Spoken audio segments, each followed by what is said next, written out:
Hello मित्रों, केम छो? बधा मजामां छो? सारूं, तो आज आपणे बनाववाना छीए सींगमांथी एक एवी वस्तु के जोईने ज तमने बधाने नानाथी मोटा बधाने खावानुं मन थई जाय अने बधाने बहु ज भावशे। तो तेना माटे आपणे आ सींगदाणा शेकी लेवाना छे। मैं आटला अर्धी वाटकी जेटला सींगदाणा लई लीधा छे, तेने आपणे थोड़ा थोड़ा शेकी लेशुं।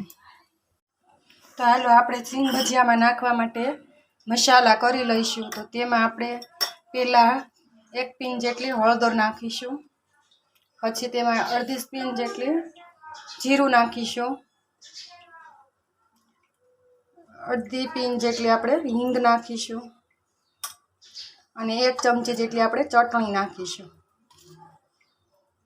आमां तमारी पासे आमचूर पाउडर होय तो नाखी शको छो, मारी पासे नथी एटले हुं आमां आपणे मसालो नाखुं छुं, चिप्स मसालो, जेथी करीने एनो स्वाद बहु सरस आवे छे। जो तमारी पासे हंसळ अने आमचूर पाउडर होय तो ते नाखी शको छो अने थोड़ाक आपणे मरीना 2 થી 3 मरीने क्रश करीने पण नाखी दईशुं, जेथी एनो स्वाद बहु सरस आवे छे सींग भजियामां।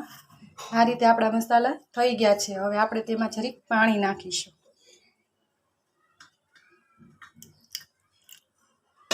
बधुं ज मिक्स करी लईशुं आ रीते।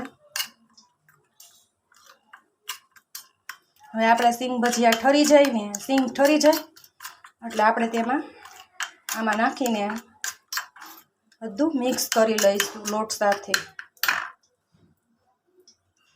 ચપટીક આપણે મીઠું પણ નાખીશું થોડુંક વધારે, કેમ કે આપણે શીંગદાણા આવશે અને આ ચણાનો લોટ આવશે। આપણે તેનું सींगમાં કોટિંગ કરવાના છીએ।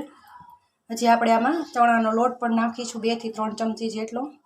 તો આપણા सींगदाणा ठरी ગયા છે અને આપણે તેને એક બાઉલમાં લઈ લીધા છે। તો જે આપણે આ મસાલો બનાવ્યો હતો એ મસાલો પહેલા નાખી દઈશું, પછી આવી રીતે તેને મિક્સ કરી લઈશું।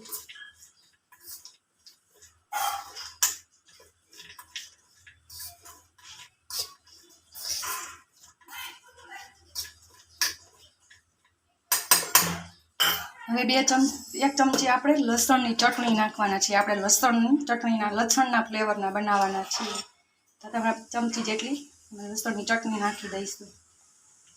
આ ટેસ્ટ બહુ સરસ લાગે છે અને આ सींग भजिया બહુ જ સરસ સ્વાદિષ્ટ બને છે, ખાવામાં બહુ સરસ ચટપટી ટેસ્ટી બને છે। આ બધું આપણે પહેલા મિક્સ કરી લઈશું આવી રીતે।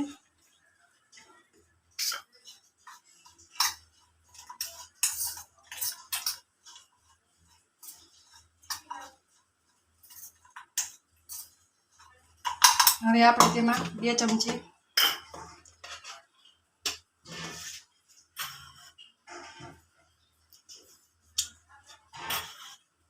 आ रीते 2 भरी चमची भरीने पहेला 1 ज चमची नाखीशुं लोट, पछी जो आपणे जोईशे तो आपणे बधुं नाखीशुं।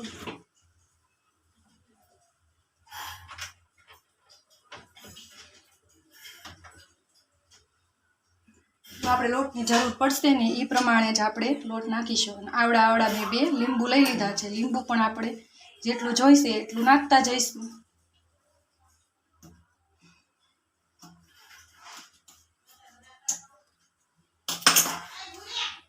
आ रीतना ज नीचवतुं जवानुं। पहेला तो अर्धुं લીંબુ तो नीचवी ज देवानुं।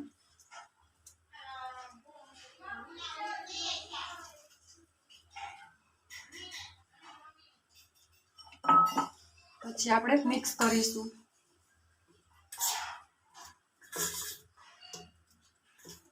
हजी आपणे एमां आवडुं आ छे એટલું લીંબુ નીચવશું।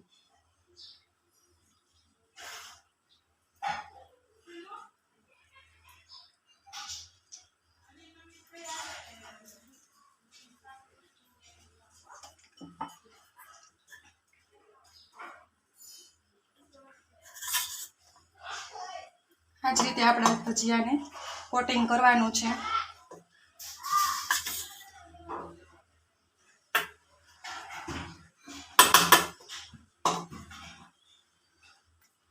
હવે આપણે હજી અડધું લીંબુની જરૂર પડશે।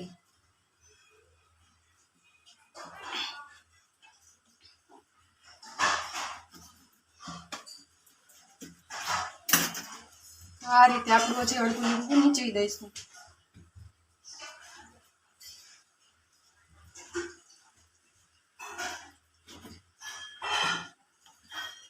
હવે જો આપણને એમ થશે કે આમાં જરૂર પડે એમ છે તો આપણે સેજ એવું પાણી નાખીશું.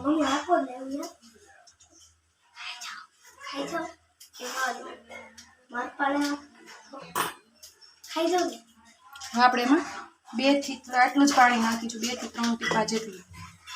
આવી જ રીતના એને મિક્સ કરી લઈશું.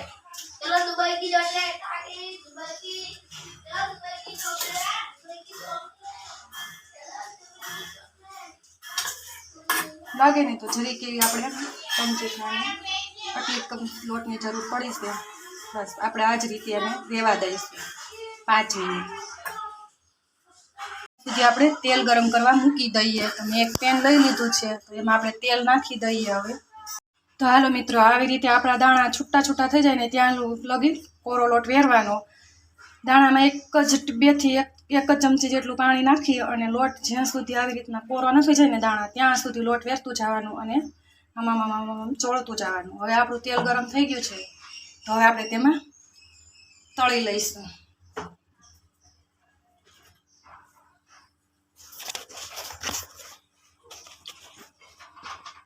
અને ગેસની ફ્લેમ તે મીડિયમ લો પર જ મીડિયમ જ રાખવાની, જેથી કરીને આપણા સિંગદાણા દાજી ન જાય છે ને. તો આ રીતે આપણા બધા સિંગદાણા હવે તળી લઈશું.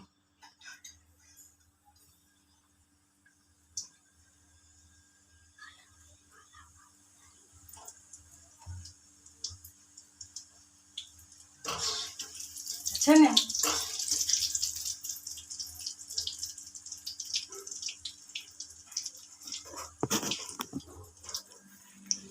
આપણા સિંગદાણા તળાઈ રહ્યા છે. જો છે ને, તો આવી રીતે આપણે સિંગ ભજીયા બનાવશું તો આપણા સિંગ ભજીયા પણ સરસ રીતે બનશે.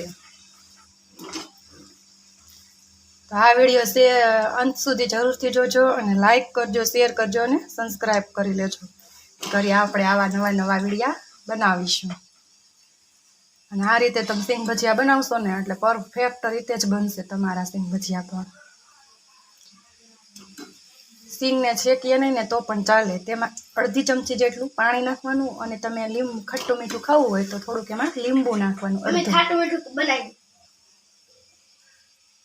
લીંબુ નાખવાનું અને પછી એ રીતના મસાલો કરીને પછી આપણે આમાં સિંગદાણા સાથે ભેળવી દેવાનો. પછી અડધી ચમચી જેટલું જ પાણી નાખવાનું.